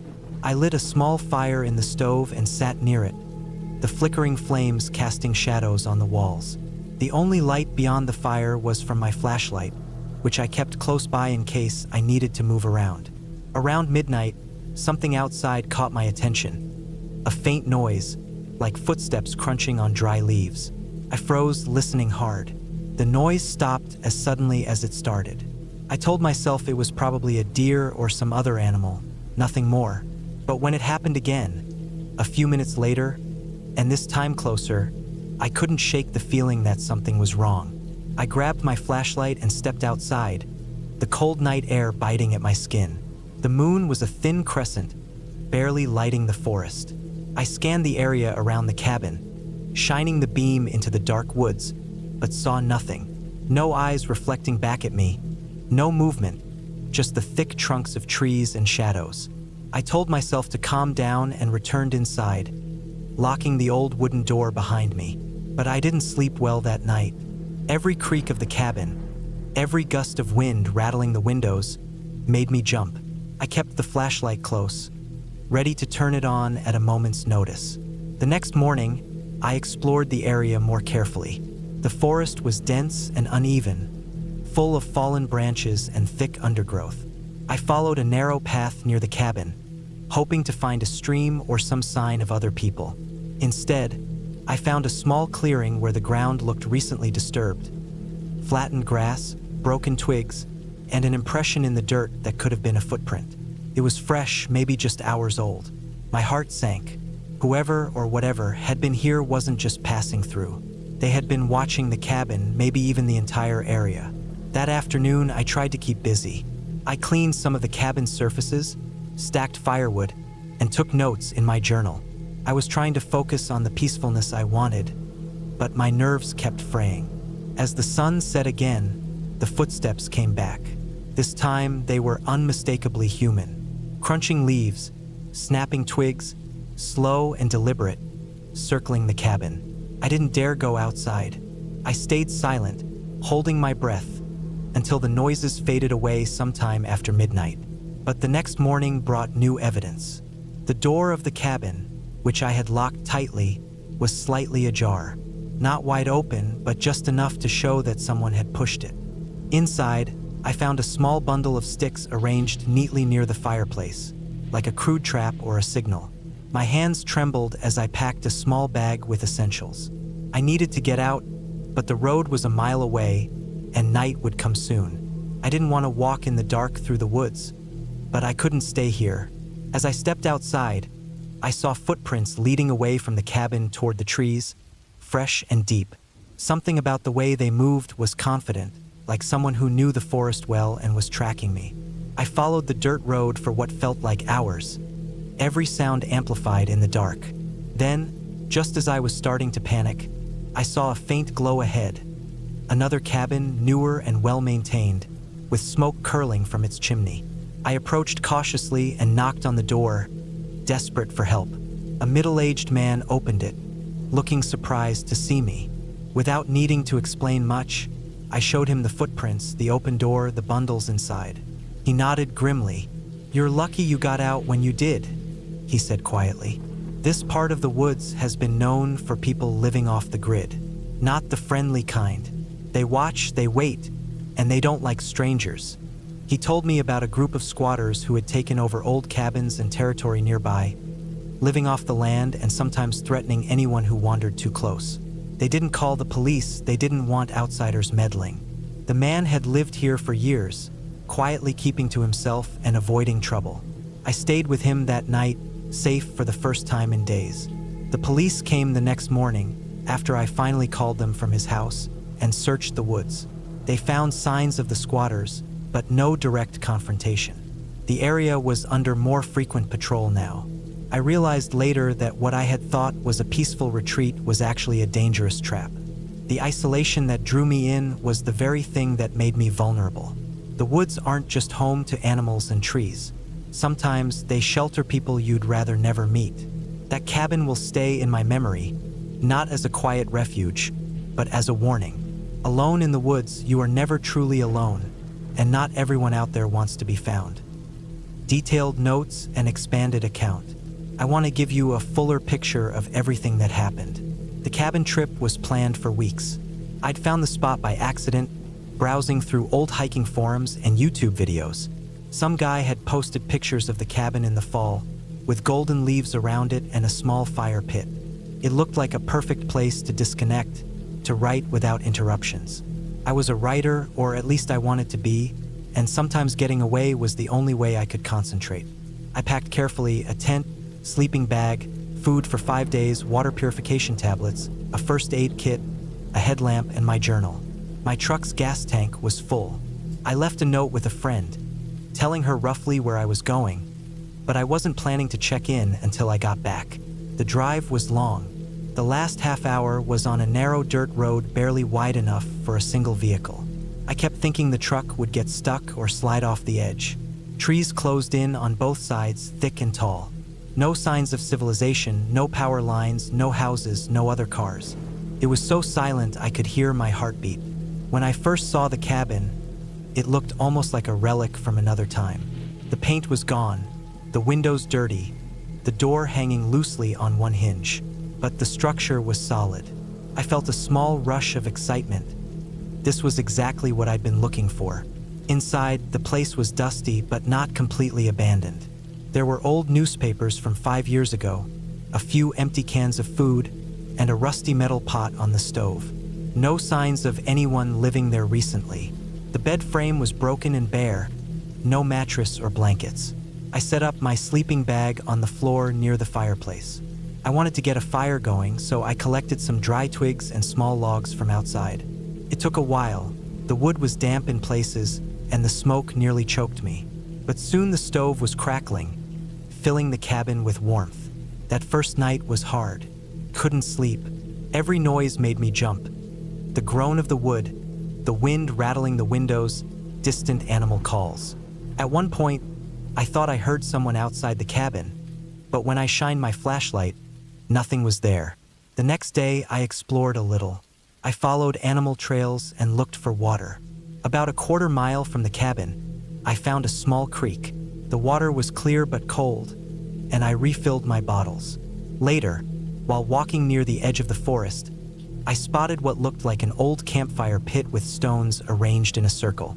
Nearby,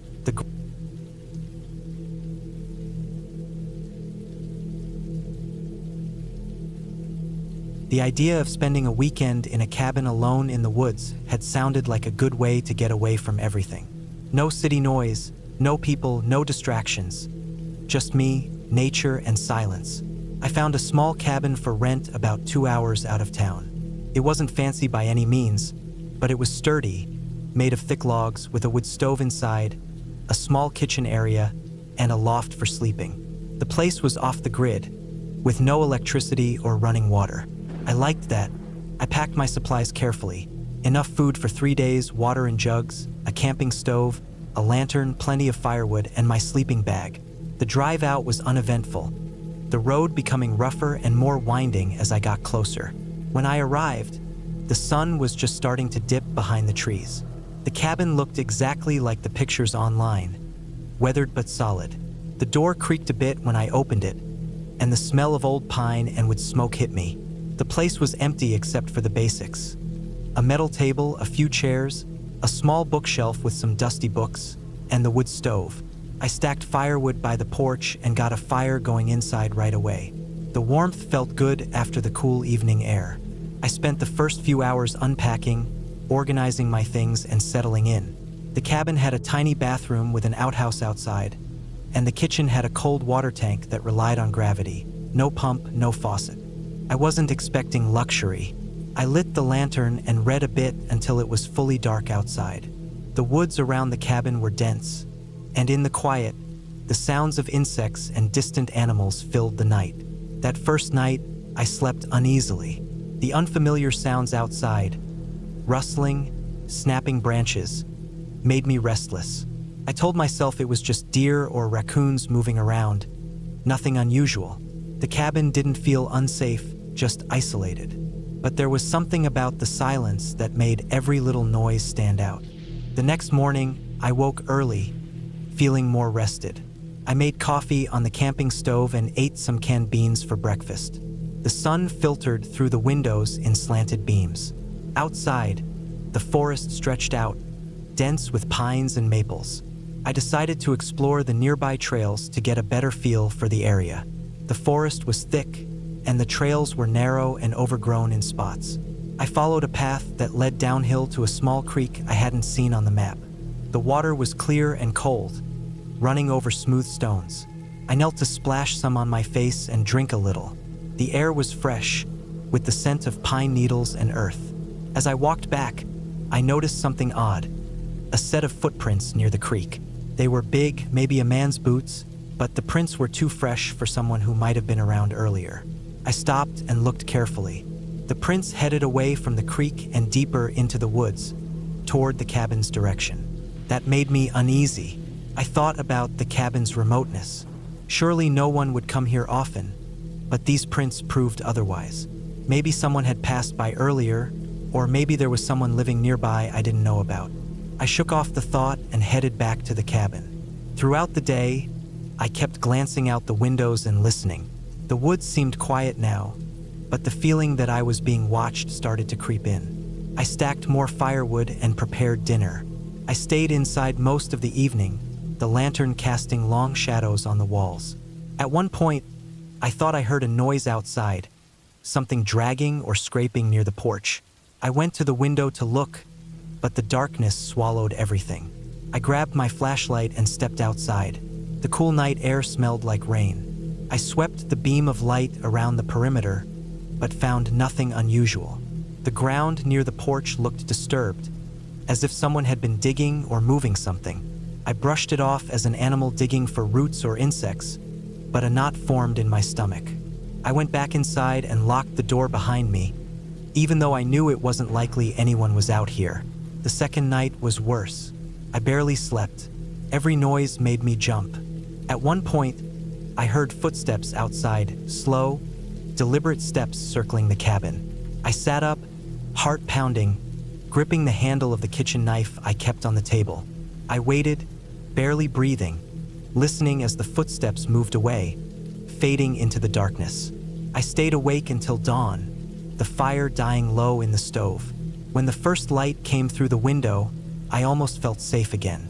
The next day, I decided I couldn't stay inside all day being afraid. I took my backpack and set out to explore further. I tried to map the area in my mind and look for signs of other people. I didn't want to admit to myself I was scared, but the feeling was growing. Something wasn't right here. As I walked, I found more footprints, some in groups, some single. They seemed recent.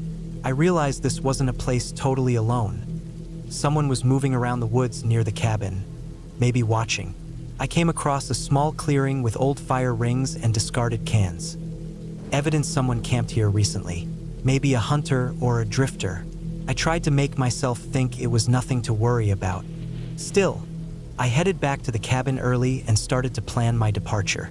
I had reservations to leave the next day, and I hoped I could make it without incident. That evening, as the sun set, I started a fire outside on the stone fire pit near the porch.